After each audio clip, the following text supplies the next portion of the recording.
Vous savez, un des problèmes que nous avons, c'est que nous citons simplement les Écritures. Parfois nous sommes même excités, nous l'ignorons et nous partons. Si vous vivez comme ça, vous ne serez jamais impactant en ce qui concerne le royaume de Dieu. Il y a plusieurs façons d'être pertinent parmi les hommes. Mais ce dont nous parlons ici va bien au-delà de la pertinence avec les hommes. Nous parlons de pertinence avec les esprits et avec l'Esprit de Dieu, parce qu'il y a beaucoup de non-chrétiens qui réussissent très bien dans l'économie. Il y a beaucoup de non-chrétiens qui réussissent très bien en politique. Nous ne mesurons donc pas l'étendue de notre sujet aux possibilités de la civilisation humaine. Nous parlons de pertinence au-delà du règne des hommes, pour être grand et pertinent avec Dieu. C'est le sujet que nous examinons ici. Et nous considérons, entre autres choses, le rôle de l'intensité pour que cela compte vraiment. Pour que cela arrive, vous devez arriver à un point où vous vous dites « Je respecte ce que j'entends à l'autel, mais il est temps pour moi de prouver ce que dit la Bible dans ma propre vie. » Et donc, tout ce que je vais faire à partir des Écritures, je vais d'abord m'asseoir, comprendre ce que c'est, comprendre comment cela se fait et comprendre pourquoi cela se fait. Quand je comprendrai cela, je commencerai à m'engager dans le quoi et le comment jusqu'à ce que j'obtienne le pourquoi. Je parlais récemment à mes gens. Je leur ai dit, chaque jour nous nous rassemblons pour prier. Pouvez-vous mesurer le progrès que vous faites grâce à la prière? Parce que si vous n'êtes pas arrivé au point où vous dites, écoute, puisque nous parlons tant de la prière, laisse-moi prouver la prière dans ma vie. Alors vous découvrez comment je prie. Si vous comprenez comment prier, alors trouvez peut-être 5 raisons pour lesquelles vous priez. Mettez ces raisons quelque part et commencez un programme de prière pendant 1 mois, 2 mois ou 3 mois, en cochant ces raisons. Si ces raisons se réalisent, tant mieux. Si elles ne se réalisent pas, laissons cette affaire de prière et cherchons une autre façon de survivre, parce que je suis fatigué de la religion. Mais si cela se réalise, alors je m'engagerai dans la prière pour toute ma vie. C'est ainsi que commence le voyage de la foi chrétienne. Quand je lis ma Bible, je prends une réalité, je vois le bénéfice, puis je regarde ma vie et je me dis, voyons, si cette chose est vraie, pourquoi ma vie est-elle comme ça? Le Saint-Esprit m'a dit, tu n'as pas été intentionnel. Tu fais tout de manière désordonnée en tant que chrétien. Il a dit, si tu veux voir les mêmes résultats que les pères d'autrefois ont vus, tu dois devenir délibéré et te dire, je vais prouver cette chose dans ma vie. Prenez par exemple Jésus qui parlait dans Luc 18 verset 1. Il dit, les hommes doivent toujours prier et ne pas se décourager. Numéro 1, si tu pries, tu ne peux pas te décourager. Ensuite, vous examinez votre vie. Cela veut-il dire qu'il n'y a aucune circonstance qui puisse me renverser si je prie? Et vous regardez les 5 dernières années, n'y a-t-il rien qui m'ait renversé? S'il y a eu quelque chose, quel a été le rôle de la prière? Alors vous vous dites, pendant les 6 prochains mois, je vais me donner à la prière.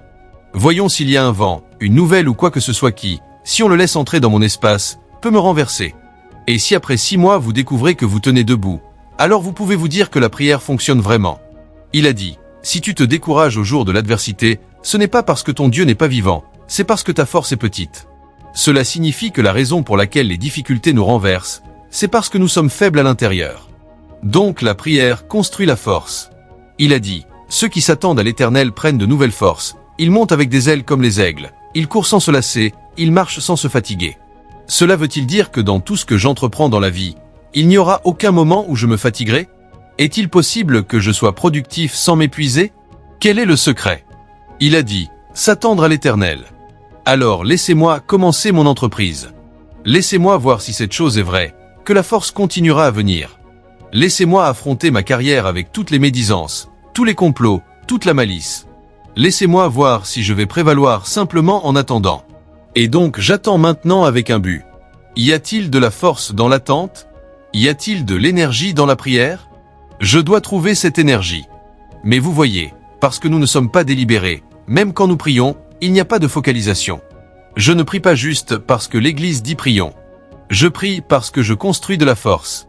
Et parce que nous ne sommes pas focalisés, il arrive un moment où la prière devient ennuyeuse ou fatigante. C'est pourquoi la lumière est très importante. Ce que vous savez informe ce que vous croyez, et ce que vous croyez détermine la qualité de votre transformation et finalement la vie que vous vivez. C'est pourquoi nous devons faire très attention pour comprendre la certitude de la vérité, parce qu'il y a des vérités mineures et des vérités supérieures. Si vous lisez votre Bible, même sur le sujet de la guérison par exemple, vous voyez que Dieu est dispensationel dans ses manières d'agir. C'est pourquoi nous devons marcher avec le Saint-Esprit. Vous étudiez Exode 23 verset 25, il dit « Tu serviras l'Éternel ton Dieu. Il bénira ton pain et tes eaux, et il éloignera la maladie du milieu de toi. » Puis vous arrivez à Ésaïe 53 versets 4 à 5, et cela nous dit que nos douleurs, il les a portées. C'est pour nos transgressions qu'il a été blessé, pour nos iniquités qu'il a été brisé. Le châtiment qui nous donne la paix a été sur lui, et c'est par ses meurtrissures que nous sommes guéris. Puis vous arrivez à Romains 8, verset 11. Il dit, « Si l'esprit de celui qui a ressuscité Jésus d'entre les morts habite en vous, il vivifiera aussi vos corps mortels. » Il y a donc un niveau où vous servez Dieu pour être guéri. Il y a un autre niveau où vous mettez votre foi dans la croix et vous êtes guéri. Puis il y a un niveau où vous ne tombez plus malade parce que le guérisseur habite maintenant à l'intérieur de vous. Je vous parle de la qualité de cela. C'est pourquoi nous restons avec Dieu, afin qu'il nous apporte des informations mises à jour du royaume de l'Esprit. Ce Dieu qui vous appelle chaque soir, « Viens et attends-moi ». Il sait ce qu'il fait. Un jour viendra où 6 personnes au conseil d'administration se retourneront contre vous. C'est ce Dieu-là qui se tiendra à vos côtés. Ce Dieu qui vous dit, « Viens à minuit ». Il sait ce qu'il fait. Un jour viendra où quelqu'un n'aura que 5, 10 ou 15 secondes pour qu'une intervention se produise, sinon il mourra. Vous aurez besoin d'avoir maîtrisé l'accès à son royaume pour y aller, obtenir la réponse et revenir en moins de 10 secondes. Et il connaît le jour où la difficulté arrive. Si vous n'avez pas été formé pendant 2 ans, il pourra vous falloir 6 mois pour atteindre son royaume. Donc il vous forme 2 ans à l'avance, afin que ce voyage ne prenne plus 6 mois, mais 5 secondes. Ainsi, même si quelqu'un a besoin de 10 secondes pour une intervention, 5 secondes vous suffiront. Vous pouvez aller au ciel et revenir en 5 secondes et dire à l'homme, « Sors et ne meurs pas ». Ésaïe a dit, « Moi et les enfants que l'Éternel m'a donnés, nous sommes pour des signes et pour des prodiges. Nous ne sommes pas des victimes.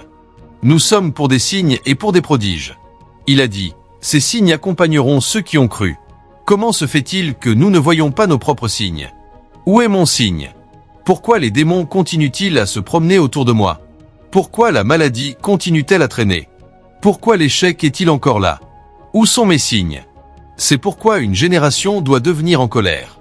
La Bible dit que la sagesse est la chose principale. Donc acquiert la sagesse, et dans tout ce que tu acquiers, acquiert l'intelligence. Pourquoi? Parce que par la sagesse les rois règnent, les princes décrètent la justice, les nobles et tous les dirigeants de la terre. Une maison est bâtie par la sagesse, par l'intelligence elle est établie, et par la connaissance les chambres sont remplies de tous les biens précieux. Et puis je regarde ma vie, où sont les bonnes choses de ma vie? Qu'est-ce que je construis pour ma vie? Depuis 5 ans, je n'ai rien construit. Alors je manque de sagesse. Comment donc obtenir la sagesse? Jacques 1 verset 5. Si quelqu'un manque de sagesse, qu'il prie. Donc je vais maintenant au lieu de prière. Je prie avec une focalisation. Je prie avec un but. La Bible dit que la sagesse bâtit une maison, la sagesse produit l'établissement, la sagesse fait venir les bonnes choses dans la vie d'un homme. Par la sagesse, prions pendant 6 mois et voyons quelle sagesse sortira de ma vie. Donc pendant 6 mois, je suis sur un projet de prière.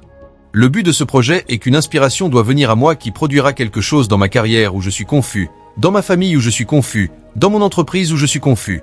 Prions pendant 6 mois. Si aucune réponse ne vient, alors nous réexaminerons la prière.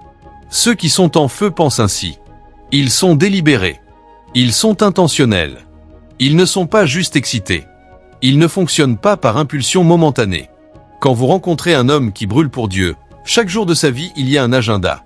Donc tout ce que vous le voyez faire, il a une focalisation, un objectif, une cible, des délais. C'est pourquoi il n'a pas de temps pour les commérages, pour les fables, pour aller partout où les autres vont. Il est sur un projet. Vous lisez votre Bible. Il est dit que Salomon sacrifia. Et en une nuit, Dieu apparut et lui dit, « Que veux-tu » Et Dieu lui donna ce niveau d'influence. Qu'est-ce qui est précieux dans ma vie? Testons ce projet de sacrifice. Parce que si vous n'y prenez pas garde, vous ferez de la religion jusqu'à devenir pasteur, et ensuite vous direz aux gens ce que vous ne croyez pas vous-même. Et vous finirez, vous et le peuple, dans la frustration et la confusion.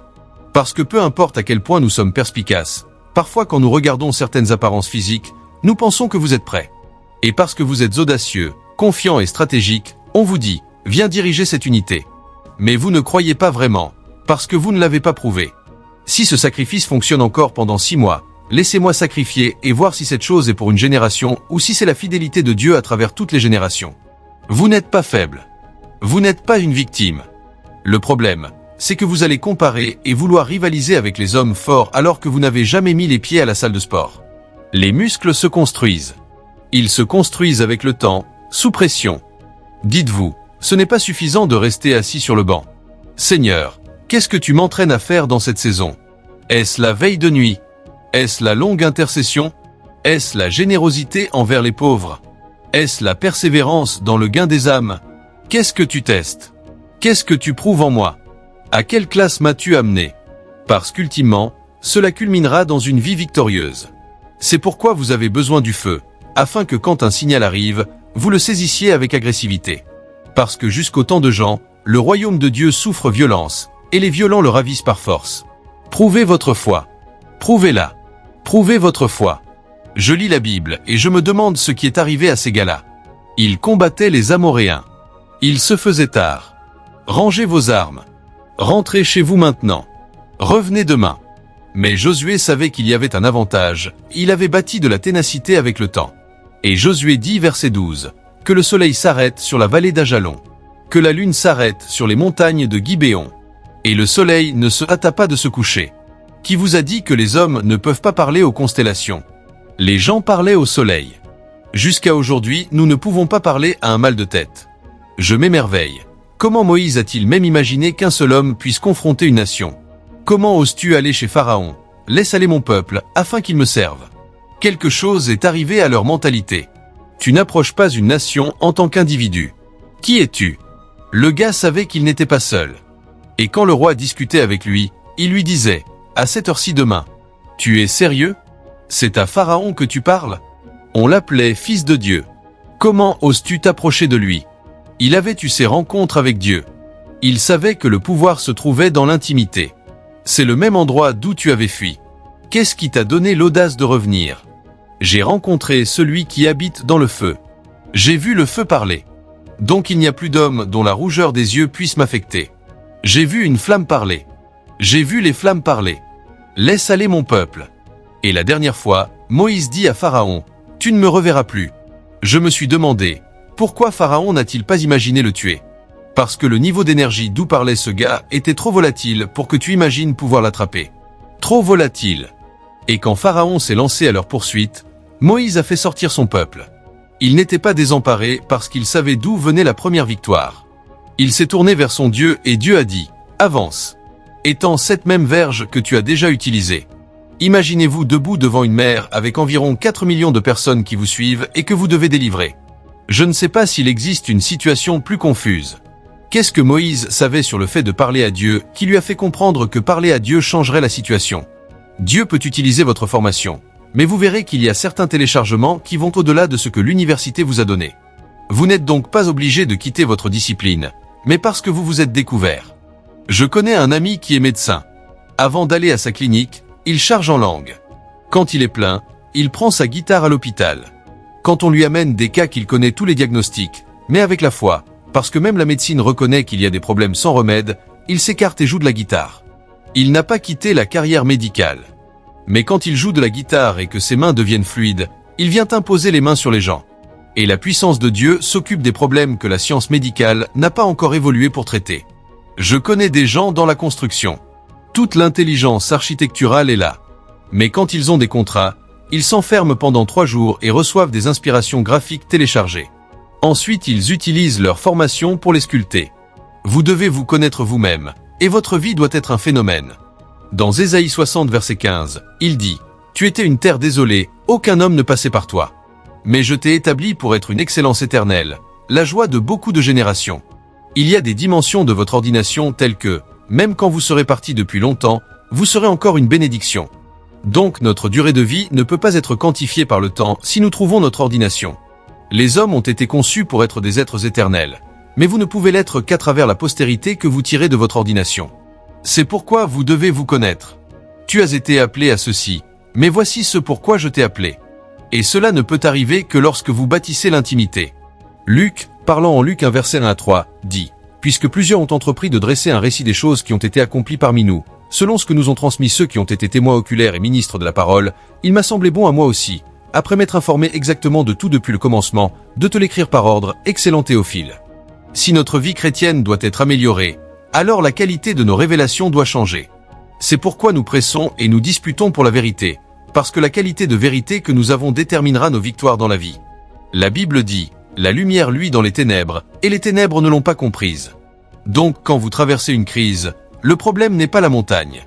Le problème est votre ignorance, parce qu'au moment où la lumière vient, chaque montagne devient un témoignage. Il n'y a aucun problème conçu pour nous subjuguer. Chaque problème est une alarme qu'il y a de l'ignorance. Job disait en Job 29 verset 4, « Comme j'étais au jour de ma jeunesse, quand le secret de Dieu était sur ma tente. Par sa lumière, je marchais dans les ténèbres. » Nous ne craignons pas les ténèbres. Nous dominons les ténèbres. Mais la question est, quelle est la qualité de notre lumière? S'il n'y a pas de lumière, les ténèbres font un désastre. C'est pourquoi chaque chrétien doit presser pour obtenir la lumière des Écritures. Personne n'est trop grand pour chercher, poursuivre et presser pour la lumière. La révélation est le remède à toutes les afflictions humaines. Je vous dis pourquoi il y a besoin d'un réveil. Parce que la plupart d'entre nous dorment. La Bible dit, « Réveille-toi, toi qui dors, et Christ t'illuminera. » Parce que quand la lumière vient, toutes tes réponses sont à ton appel. Une génération qui a la lumière doit se réveiller. Numéro 3, ce qui détermine la qualité de votre vie chrétienne, c'est la profondeur de votre obéissance. Une génération s'est levée qui ne connaît pas Dieu, et donc nous trivialisons les commandements de Dieu. Je regardais l'autre jour, une vidéo est apparue et la dame était tellement offensée. Quel était son problème? Je suis fatigué du « la Bible dit ». La Bible dit, donnez-moi de l'espace. C'est le monde dans lequel nous vivons. L'impunité est effrayante. Et c'est une chrétienne. Et vous vous demandez pourquoi l'humanité se détériore constamment et progressivement. C'est une génération où un garçon de 19 ans fait de l'hypertension. Au temps de nos pères, il y avait des maladies qu'ils disaient être pour la vieillesse. Nous n'en avons plus parce que la rébellion a fait de nous des victimes. La Bible dit, lorsque votre obéissance sera complète, alors vous châtierez toute désobéissance. 2 Corinthiens 10 verset 6. Et donc la qualité de nos vies est, dans une très large mesure, régulée par notre obéissance. Tout cela, c'est pourquoi nous avons besoin d'un réveil. Nous sommes arrivés à un point où une génération n'a aucune relation avec Dieu. Nous sommes arrivés à un point où une génération est aveugle, y compris ceux qui devraient diriger le corps de Christ. Nous sommes arrivés à un point où une génération a adopté la philosophie de la rébellion comme sagesse. Et donc quand les hommes vont leur propre chemin, ils pensent qu'ils sont intelligents. Mais le monarque a dit, il y a une voie qui semble droite à l'homme, mais son issue, c'est la voie de la mort. Ceux qui ont créé le temps, le roi lui-même a radiographié cela. Il n'est pas donné à l'homme qui marche de diriger ses pas. Aussi longtemps que vous êtes classé parmi les créatures appelées hommes, vous n'êtes pas construit avec la faculté de diriger vos pas. Si vous êtes un homme, vous ne pouvez pas vous diriger vous-même. Si vous êtes un homme, la clé d'une vie triomphante est liée au fait d'être conduit. Et donc le jour où la désobéissance est plantée dans votre système, la destruction a déjà été programmée. C'est pourquoi ceux qui brûlent doivent se lever. Il y avait des gens qui suivaient Jésus et qui ont maîtrisé cela.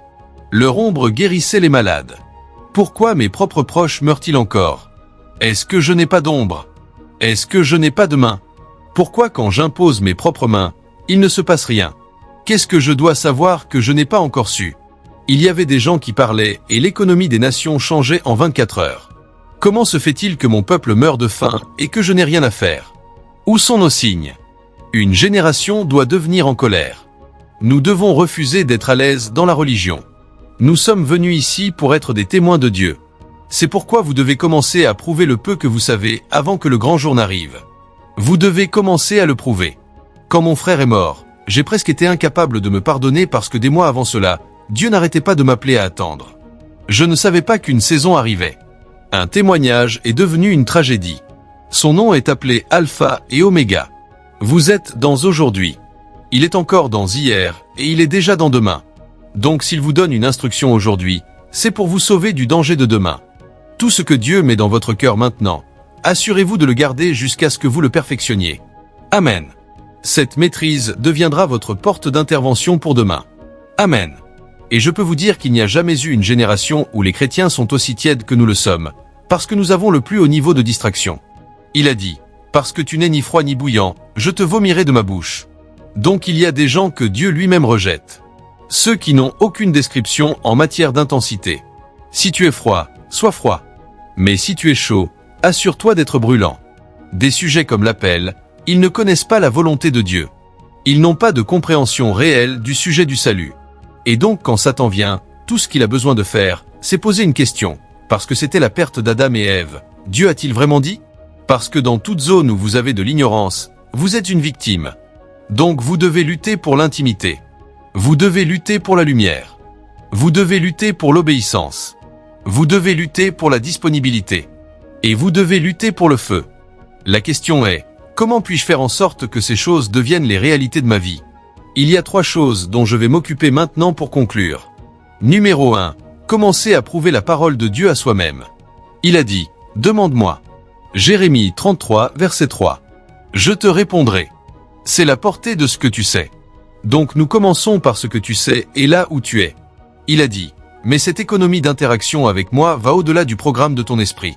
Quand je te répondrai, alors je te montrerai des choses grandes et cachées que tu ne connais pas, parce que ta vie va au-delà de ce que tu sais en partie. C'est mon travail de te faire monter de niveau. »